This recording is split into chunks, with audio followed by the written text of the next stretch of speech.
The year 1066 was arguably the most important year in British history.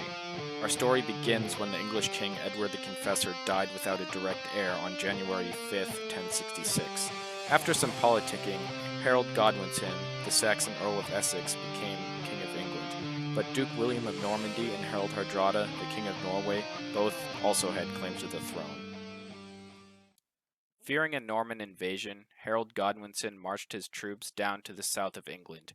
Seizing this opportunity, Harold Hardrada of Norway mustered his Viking armada and sailed across the treacherous seas. He sacked Scarborough and then sailed up the River Ouse and disembarked 10 miles outside of York. The Anglo-Saxon earls Morcar and Edwin hastily mustered a force of 5,000 mainly Mercian and Northumbrian levies and met the Norsemen outside of the village Fulford on September 20th, 1066. In the morning, only a fraction of Hardrada's Norsemen were actually on the battlefield, but there were a lot guarding the ships, and some were marching to battle. Due to the marshy terrain and high tide, the Saxons could not properly use their numerical advantage. It was not until the tide receded in the early afternoon that the Saxons and Norse shield walls clashed on the Norsemen's right flank. This fight between the Saxon and Viking levies was a prolonged, bloody stalemate. What really turned the tide was Hardrada's concentrated elite troops breaking the Saxon right flank. Some elite Norsemen pursued the fleeing Saxons while the others crashed into the flank of the Saxon shield wall, winning the day for the Norsemen. At the end of the day, the Saxons lost 750 of their original 5,000 and the Norsemen lost 900 of their original 10,000. Following this victory, York surrendered to Hardrada and the Norsemen made camp near Stamford Bridge. Little did they know, Godwinson was close on their heels.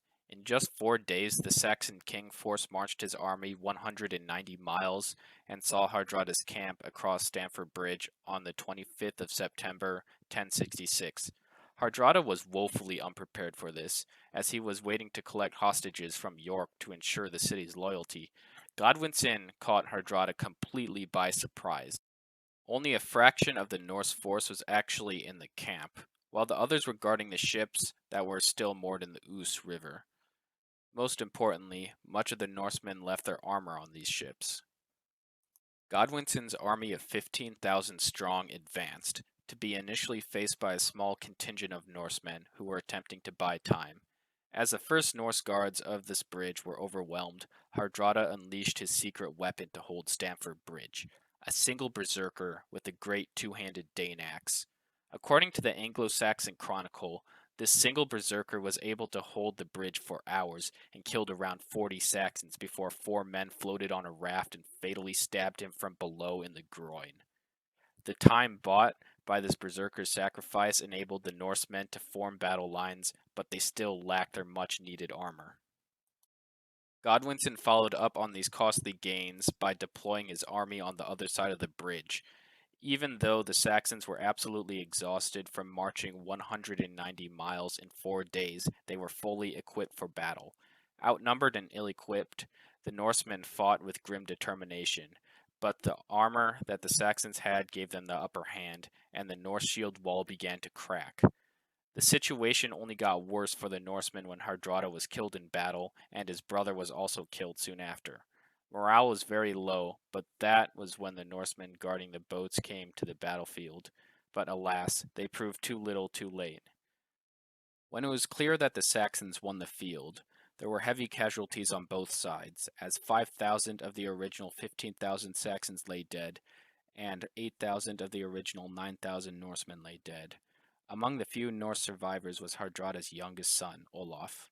He was allowed to return to his homeland with the few survivors on the condition that there would be no more Viking invasions. After this important victory, Godwinson thought he could rest for at least a little bit, but he could not have been more wrong. During the victory celebrations, a messenger brought word of a new enemy, Duke William of Normandy. The Normans invaded while the Saxons were occupied fighting the Norsemen.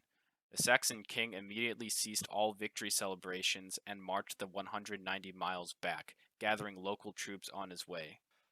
He proceeded to stop in London for a week to levy more troops, and then marched on the Norman camp at Hastings.